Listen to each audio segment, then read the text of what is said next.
I was just thinking, I was... Private Davis, sir. Snow. Snow. Snow. Snow.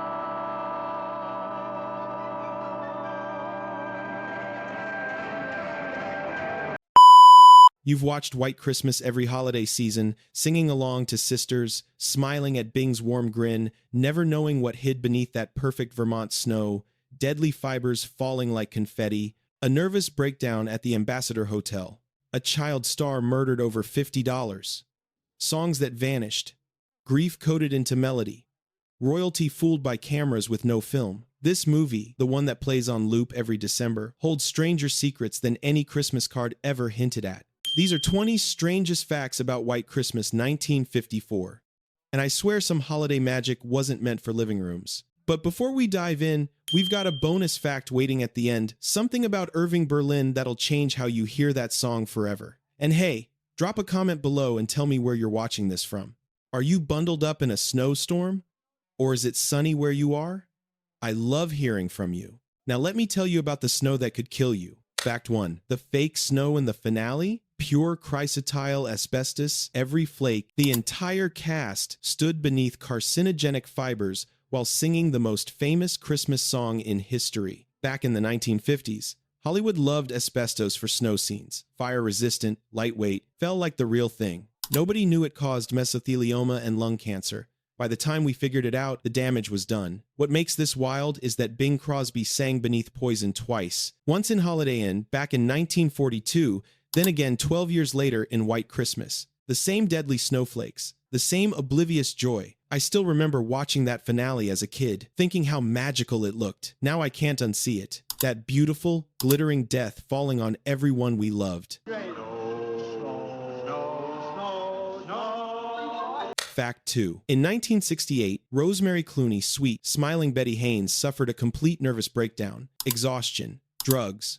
But here's the part nobody talks about.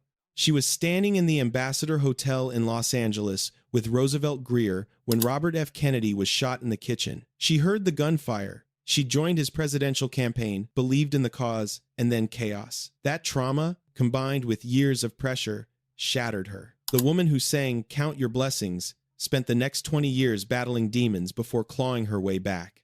As a kid, I never noticed the sadness in her eyes during "Love You Didn't Do Right by Me." Now it feels like she was singing her future. If you're worried and you can't sleep, just count your blessings instead of sheep, and you'll... Fact 3. The photo of Benny Haynes, the sister's freckle-faced brother in the army jacket, that's Carl Alfalfa Switzer from The Little Rascals. Just a still photo. He never set foot on the White Christmas set. No lines. No scenes. 5 years later, Switzer was shot to death in a dispute over a lost hunting dog and $50. His last major film credit was The Ten Commandments. His face in White Christmas remains this bizarre footnote, a ghost from a sweeter time who met the ugliest end. What's funny is how that photo feels so alive, so real, like he's part of the gang, and all along, he was just a picture pinned to the wall. I have a recent snapshot here. Oh?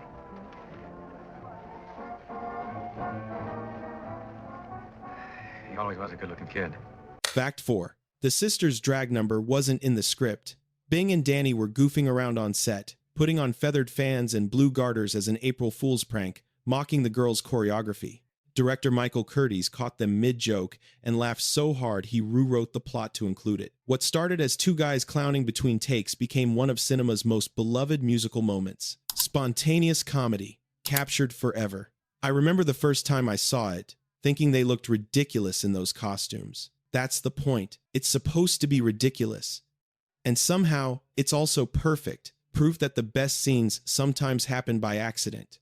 Sisters, sisters, there were never such devoted sisters. Never had to have a chaperone, no sir. Fact 5. Vera Ellen was one of Hollywood's finest dancers but couldn't hold a tune. Rosemary Clooney had a velvet voice but felt inadequate, trying to keep up with choreography. Perfect casting disaster, right? The solution? Every song Vera Ellen sings is actually dubbed by a woman named Trudy Stevens, handpicked by Rosemary herself. The only time you hear Vera Ellen's real voice? One line when they get off the train in Vermont for exactly 4 seconds. Rosemary later joked, they could dub Vera's voice, but they couldn't dub my dancing. What makes this crazy is how seamless it looks. You'd never guess one sister can't sing and the other can't dance. That's movie magic. That's also a lie, held together with tape and trust. Two different faces, but in tight places. We think and we act as one. Those who've seen us know that not a thing could come between us. Fact 6. After wrapping the finale, the King and Queen of Greece arrived on set for a tour. One producer had a brainstorm. Let's reshoot the big finale to impress them. Michael Curtiz ordered the massive cast back to their marks. There was just one problem. Bing had already left to play golf. So the cameras rolled with NO film inside. The cast lip-synced to Bing's voice over the speakers, and the Greek royalty watched a live performance that was completely fake. They had no idea. I still laugh imagining Bing on the 9th hole while his voice echoed through a soundstage thousands of miles away. The ultimate Hollywood illusion, and the King and Queen ate it up. Merry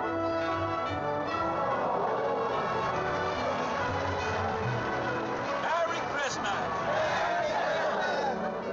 Fact 7. Danny Kaye almost never happened. The role was written for Fred Astaire, Bing's partner from Holiday Inn, but Fred retired and turned it down. Then Donald O'Connor signed on fresh off Singin' in the Rain. Days before cameras rolled, O'Connor fell ill. Desperate, Paramount offered it to Danny Kaye, who thought they'd reject his outrageous demand. $200,000 plus 10% of the gross. They said yes.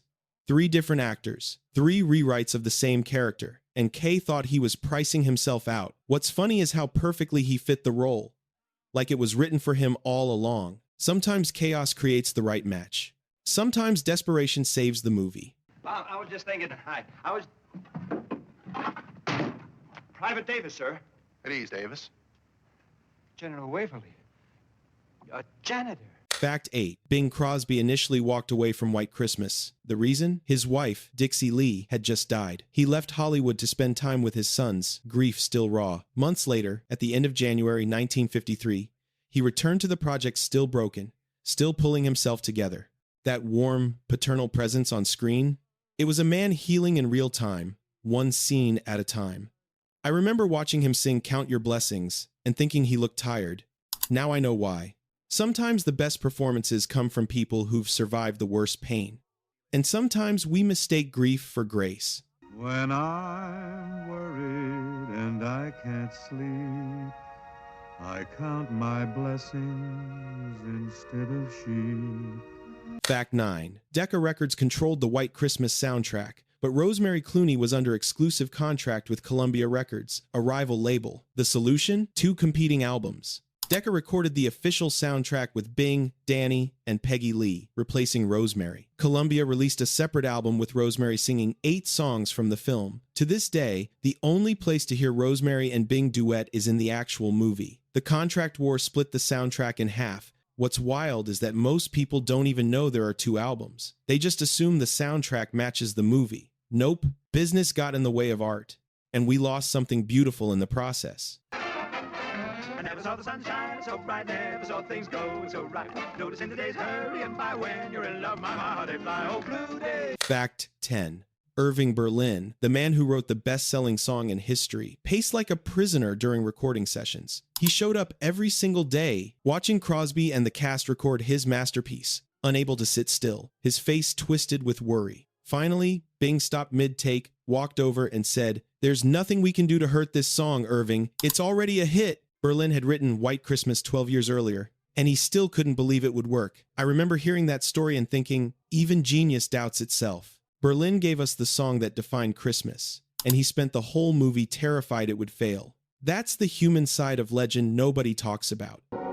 I'm dreaming of a white Christmas.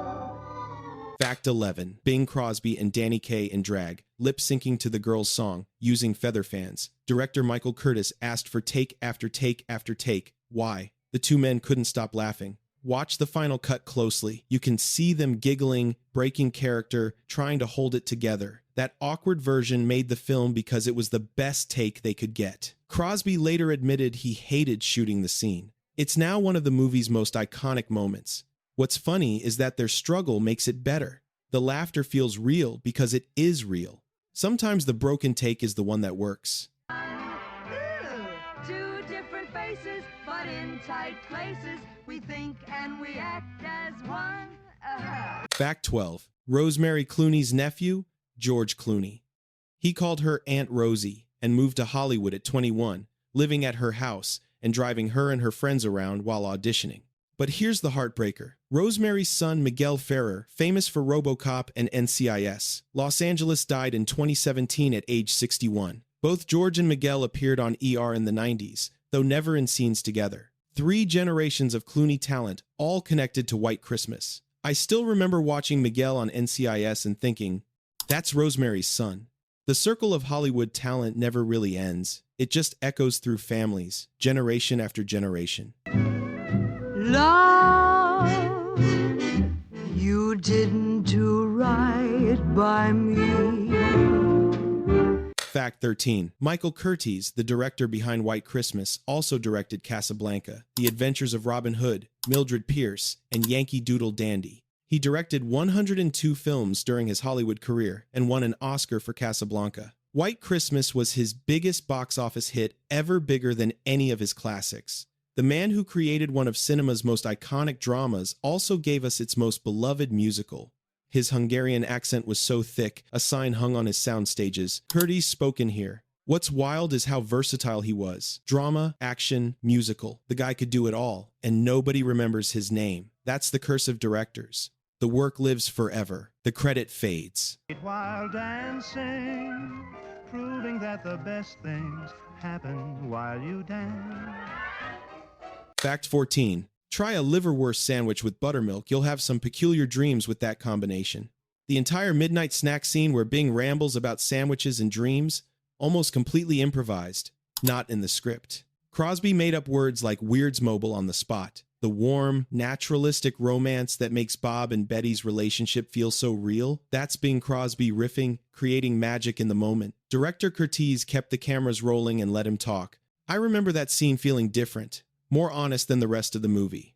Now I know why. It wasn't written. It was just Bing being Bing, and the camera caught lightning. Well, tell me what you want to dream about. I know what to give you. What's that? I got a whole big theory about it, you know. Different kinds of food make for different kinds of dreams. Now, if I have a ham and cheese on rye like that, I dream about a tall, cool blonde, sort of a... Fact 15. Rosemary Clooney played the older sister Betty. Vera Ellen played younger sister Judy. In reality, Vera Ellen was 33 years old, 7 years older than 26-year-old Rosemary. Even stranger, Bing Crosby was 51, romancing 26-year-old Rosemary on screen. A 25-year age gap. And nobody blinked. Back then, it was just Hollywood. Now it feels a little uncomfortable. What's funny is how natural they made it look. You'd never guess the age gaps without someone pointing them out. That's acting. That's also makeup, lighting, and a whole lot of suspension of disbelief. Well, just for the record, I want you to know that my sister and I don't play angles. Well, if that letter wasn't an angle, I'd like to know what it was. I don't like your whole inference. Fact 16. The film cost $2 million to make in $1954. It earned $12 million in its first run, equivalent to $140 million today. But here's the wild part. Paramount only took 30% of profits. The rest was split between Crosby, 30%, Irving Berlin, 30%, and Danny Kaye, 10%. Bing and Irving essentially co-financed their own Christmas miracle. What's crazy is how much power they had. Most actors get paid up front and walk away. Bing and Irving bet on the movie, and they won big. That gamble made them both even richer than they already were. Sometimes the biggest risk is also the smartest move. I'm dreaming of a white Christmas, just like the ones I used to know. Fact 17. White Christmas wasn't just a musical. It was Paramount's guinea pig for VistaVision, a new widescreen format that turned 35mm film sideways, exposing 8 perforations instead of 4, twice the image area, sharper, richer, grain-free. The camera was nicknamed the Lazy 8 because of the horizontal film path. White Christmas premiered this technology to the world in October 1954. VistaVision lasted only 7 years in Hollywood, but it inspired IMAX, was used for Star Wars effects, and made a comeback in 2024 with The Brutalist. What's funny is that nobody watching in 1954 cared about the format. They just wanted to see Bing sing. But the tech, that changed movies forever. Snow, snow, snow.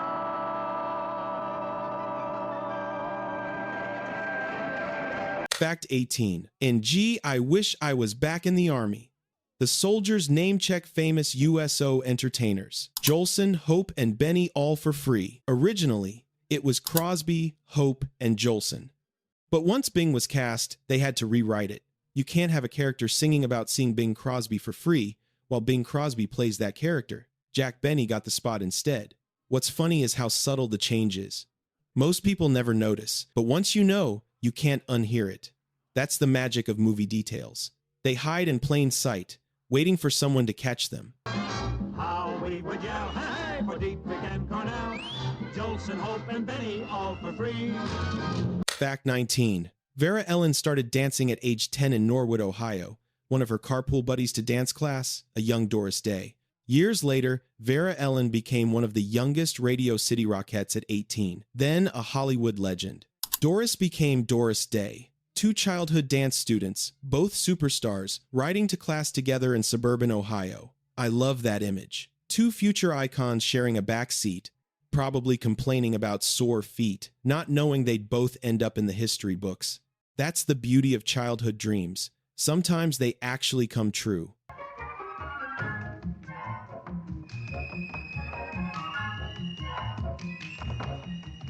Fact 20. Snow, the peppy train car number, was originally called Free and written for the musical Call Me Madam. The melody was identical, but the lyrics had nothing to do with winter. Free, the only thing worth fighting for is to be free. Berlin kept the tune, rewrote it as a Christmas song, and repurposed it. Recycling genius. What's funny is that nobody knows. The song feels so perfectly Christmas, so perfectly White Christmas, that you'd never guess it had a past life. That's the art of adaptation. Take something old, change the words, and suddenly it's new again. To see a mountain covered with a quilt of snow. What is Christmas with no snow? Bonus fact. Irving Berlin lost his 3-week-old son on Christmas Day, December 25th, 1928. The boy died exactly on Christmas. Many believe White Christmas isn't just nostalgic longing for snowy holidays, it's a father's grief coded into melody. Berlin wrote the song in 1940, 12 years after burying his infant on the day the world celebrates. When you hear "I'm dreaming of a white Christmas," you're hearing a man dreaming of a Christmas that doesn't hurt. The most beloved holiday song in history was born from unimaginable pain. I learned that years ago, and it changed everything. Now, when I hear that song, I don't just hear nostalgia.